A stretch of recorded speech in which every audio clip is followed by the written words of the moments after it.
ගොඩාක් ආදරෙන් වීඩියෝ එකට පිළිගන්නවා. ගොඩාක් කාලයකට පස්සේ රෙසිපි වීඩියෝ එකක්. මේ රෙසිපි වීඩියෝ එක මං හදලා දීලා ගොඩක් ආස වුණ රෙසිපි එකක්. නිසා මං හිතුවා මේක අනිවාර්යයෙන්ම ෂෙයා කරගන්න ඕන කියලා. මොකද මේ රෙසිපි එක මගෙන් රස බලපු ගොඩක් කට්ටිය ඉල්ලුවා. So මෙන්න in detail වීඩියෝ එකක්. එක ජාති තියෙනවා මේක හදන විදිය. මම අද ඔයාලට ෂෙයා කරගන්න යන්නේ ලේසි පහසු රසම විදියක්. මම අද හදන්න යන්නේ හයිඩ්‍රාබාදි මටන් හලි. ඉස්සෙල්ලම මේකට අවශ්‍ය වෙන ධාන්‍ය වර්ග ටික අපි සෝක් කරගන්න යන්නේ පැය 5ක්. මම මේකට යූස් කරගන්නවා තිරිඟු ඇට ග්‍රෑම් 100ක්. ඊට පස්සේ බාර්ලි මේස හැඳි 4ක්. මට බාර්ලි තියුන් නැති නිසා මම මෙතන රතු හල් පාවිච්චි කරා. ඊට පස්සේ අපිට ඕන ඌරල් දල් උදු ඇට මේස හැඳි 2ක්, කඩල ඇට මේස හැඳි 1ක්, ඊට පස්සේ මුං ඇට පරිප්පු මේස හැඳි 1ක්, ඊට පස්සේ මයිසූර් පරිප්පු මේස හැඳි 1ක්. ඊට පස්සේ අපිට ඕන ආමන්ඩ්ස් ඇට 8ක්, කැෂූ නට්ස් 8ක්. මෙන්න මේ වගේ ප්‍රමාණයක් යූස් කරලා මේ ඇට ජාති ඔක්කොම හොඳට හොදගෙන අඩුම ගානේ පැය 5ක් හරි මේක සෝක් කරගන්න ඕන. ඇයි අපි මේක පැය 5ක් පෙඟෙන්න තියන්නේ? මේක අපිට හොඳට උයා ගන්න ඕන. මොකද මේ ඇට ජාති ඔක්කොම මෑෂ් වෙලා එන්න ඕනේ. කියන්නේ මේක ගොඩාක් හොඳට සීනිදුව ස්මූත්ව එන්න ඕන නිසා අපි මේක ග්‍රයින්ඩ් කරගන්නවා. ඇට ජාති ඇට හැපෙන්න හොඳ නැති නිසා තමයි මේක හොඳට සෝක් කරගන්න ඕන. ඊට පස්සේ මේක සෝක් කරගෙන ඉවර වෙලා අපි ග්‍රයින්ඩ් කරගන්නවා අන්තිමට. මේ හයිඩ්‍රාබාදි මටන් හලීම් කියන්නේ මාර රස කෑමක්. ඔයාලට මටන්, චිකන්, බීෆ් ඔයාලා කැමති මීට් එකක් මෙතන යූස් කරගන්න පුළුවන්. මම යූස් කරේ මෙතන බීෆ්. එතකොට බීෆ් ගන්නකොට ඔයාලා ලොකු චන්ක්ස් ගන්න ඕන. මේක ඇත්තටම මාරම රස කෑමක්. ඔයාලට මේක රොටි බත් එක්ක කන්නත් පුළුවන්. හැබැයි එහෙම නැති වුණත් මේක තනියම කන්නත් පුළුවන්. ඒ කියන්නේ කිසිම දෙයක් ඕනේ නැහැ. සයිඩ් මේ බ්‍රෙඩ් එකක් මොනවත් ඕනේ නැහැ. ඔයාලට මේක ජස්ට් නිකම්ම කන්නත් පුළුවන්. මේක ඇත්තටම මාර නියුට්‍රිෂන්ස් ලෝඩඩ් ෆුඩ් එකක්. අනික හරිම රහයි. මේකට ගොඩාක් ලොකු ස්පයිසස් වරයිටිස් යූස් කරන්නෙත් නැහැ.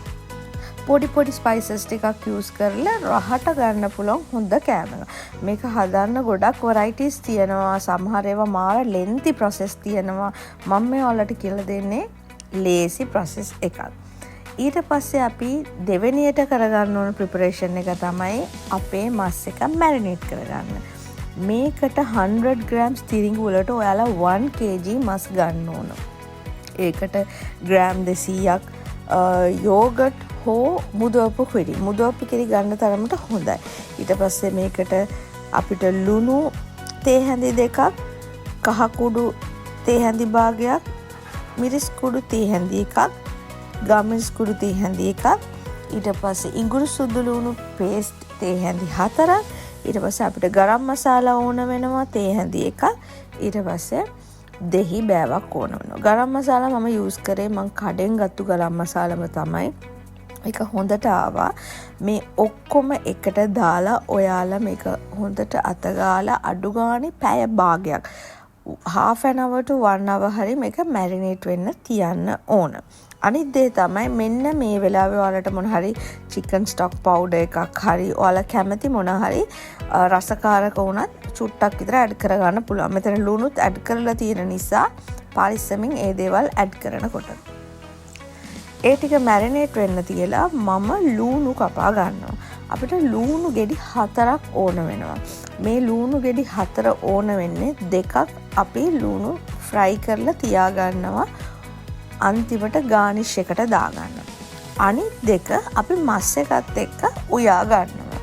ඒක නිසා ලුණු ෆ්‍රයි කරගන්නකොට බොහොම පරිස්සමින් කොහෙවත් යන්න නැතුව එතනම ඉඳලා ලුණු ටික හොඳට ෆ්‍රයි කරලා අරගන්න. ගොඩාක් thin slices ලුණු කපන්න එපා. පොඩි අවශ්‍ය ප්‍රමාණ sizes එකෙන් සමානව කපා ගන්න. එතකොට තමයි අපිට ලස්සනට evenly ලුණු ටික ෆ්‍රයි කරගන්න පුළුවන් වෙන්නේ. මට මතක් වෙනවා ඉස්සර මගේ යාළුවෙක් මට හයිඩ්‍රාබාදි හලීම් හදලා ගෙනත් දෙනවා. හරිම රහයි. මේක ඇත්තටම කඩෙන් ගන්නකොට වෙනම රහක් තියෙන්නේ. කොහොම වුණත් මේක හැදුවම මාරම රහයි. ඔයාලා අනිවාර්යයෙන්ම එකපාරක් හරි try කරලා බලන්න. පොඩි quantity එකක් හරි හරිම ෆිලිං හරිම රස ඩිෂ් එකක්. මේක ගොඩාක් කට්ටිය මේ ඉන්දියන් පාකිස්තාන් නෝම්බු වලට අනිවාර්යයෙන්ම හදනවා. ඔයාලා අනිවාර්යයෙන්ම හදලා බලන්න. මේක අර පිට රටවල ඉන්න කට්ටියට නම් හරිම සුපුරුදු ප්‍රොඩක්ට් එකක්. ඊට පස්සේ මං මේක තම්බ ගන්න යන්නේ. පැය 5ක් සෝක් කරගත්ත ටික හොඳට තම්බ ගන්නවා ප්‍රෙෂර් කුකර් එකේ. ඒ එක්කම මස් එක උයා ගන්නත් අපි ලෑස්ති කරගන්නවා. මම මේකට ගිතෙල් දාලා තියෙනවා 200ක්. ඒකට සූදුරු, කුරුඳු පොතු, එනසල්, කරාබු නැටි, ගම් මිරිස් මෙන්න මේ ප්‍රමාණයන් වලින් ඇඩ් කරලා මේක පොඩ්ඩක් සෝටේ කරගෙන මේකට අපි ඇඩ් කරගන්නවා ලූණු ටික. මේකට මේ ලූණු ටික ඇඩ් කරගන්නකොට ඔයාලා මේක් ෂුවර් කරගන්න මේ ලූණු එක ගොඩක් දුඹුරු පාට වෙන්න හොඳ නැහැ. හරිද? මේක ඇවිල්ලා දුඹුරු පාට වුණාම හලීම් එකේ කලර් එකත් ගොඩාක් දුඹුරු පාට වෙන්න ගන්නවා. ඒක නිසා මෙතන අපි ලූණු ටික ට්‍රාන්ස්පේරන්ට් කලර් එකක් තමයි ගන්න ඕනේ. මේ ලූණු දෙකම මෙතන දාලා තියෙනවා. මේවට අපි තක්කාලි එහෙම ඇඩ් කරන්නේ නැහැ.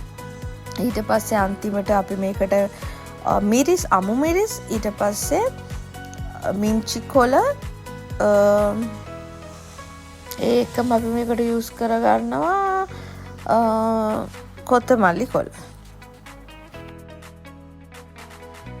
ලූණු ටික පාට වෙනස් වුණාට පස්සේ මේකට මැරිනේට් කරගත්තු මස් එක ඇඩ් කරගන්නවා. ඊට පස්සේ මම තව විසිල් 4ක් 6ක් විතර මේක මේ ප්‍රෙෂර් කුකර් එකේ උයාගත්තා.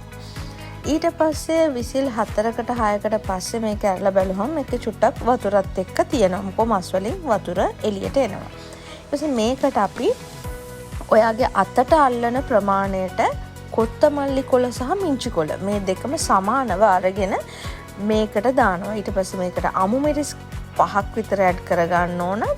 තව මම මේකට වතුර කෝප්ප 5ක් විතර එකතු කරගත්තා. ඊට පස්සේ මේක ආයෙත් තව විසිල් 6ක් විතර යවනවා. මොකෝ මස් ටික හොඳටම තැම්බෙන්න ඕන.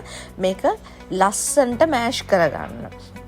ඊට පස්සේ අපිට තියෙන්නේ දැන් අපි තම්බ ගත්තනේ තිරිඟු ටිකත් මම බ්ලෙන්ඩ් කරගන්නවා. සාමාන්‍යයෙන් මේක අතින්ම මෑෂ් කරනවා. ওই හයිදරාබාදි කට්ටිය නම් ලොකු කල්දේරම් වල හදාගෙන ඒගොල්ලන්ගේ මෑෂර්ස් තියෙනවා.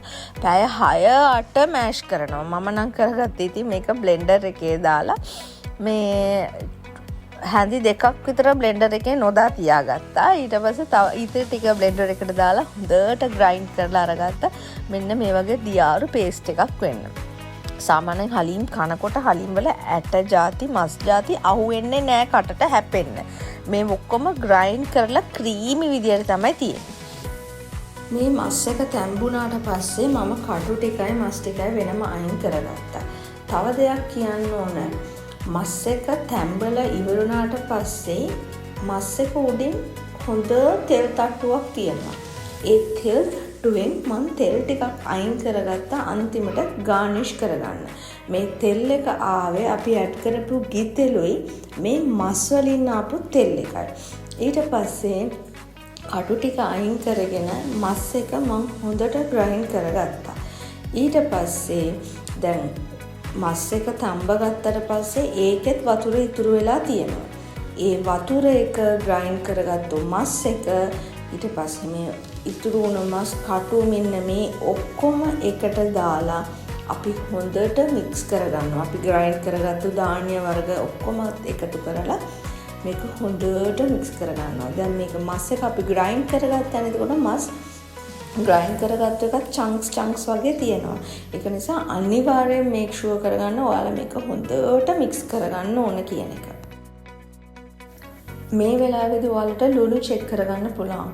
මම දීපු ලිස්ට් එකේ තියෙන විදියටම ලුණු දැම්මනම් මේකට අමුතුවෙන් ලුණු දාන්න ඕන නැහැ. මම ඉන්ග්‍රීඩියන්ට්ස් එකේ ලිස්ට් එකේ දාපු ලුණු ප්‍රමාණය මෙතනට හොඳටම ඇති. මේ හලීම් එකේ දානම් ඇත්තටම රසට ආවා. මේ හස්බන්ඩ් බැන ඉන්දියා හලීම් හදනවාද ඉෆ්තාර් ටයිම් එකේ මොකෝ මේක හදන්න ගොඩක් වෙලා යන නිසා. මං හදලා දෙන්නම්කෝ ඊට පස්සේ ආයි හදලා නම් ඉල්ලන්න එපා කියලා. ඇත්තටම හොඳටම ආව හලිම් එක. ඔයාලා අනිවාර්යයෙන්ම එකපාරක් හරි මේක try කරලා බලන්නම ඕන. අන්තිමට මම කරේ මේක උඩින් අර fry කරගත්තු අනියන් ටිකක් දාලා කොත්තමල්ලි කොලක් චුට්ටක් දාලා ඔයාලා පුළුවන් මෙතන fried cashew nuts use කරගන්න. ඊට පස්සේ අපි අයින් කරගත්තු තෙල් එක තියෙන එතනින් චුට්ටක් උඩින් add කරා. ඔයාලට ගොඩක් add කරගන්නත් පුළුවන්. ඒක විසික් කරන්න එපා. ඒක තමයි රස. හලිම් හැමදාම කන්නේ නැහැ. හලිම ඇවිල්ලා මාසෙකට එකපාරක් කෑවනම් හොඳට නැති. මෙතන තෙල් කිසිම දෙයක් අපි use කරගෙන නැහැ.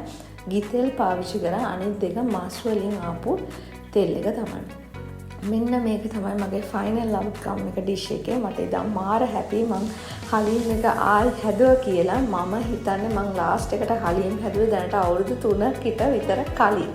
ඒක නිසා හලිම් එක හදලා අනිවාර්යයෙන්ම try කරන්න worth trying එකක් මෙන්න මේ ඩිෂ් එක. ඔයාලටම තේරෙනවනේ එතකොට මම කොච්චර කාලයකට හලිම් හදපු එකද කියලා.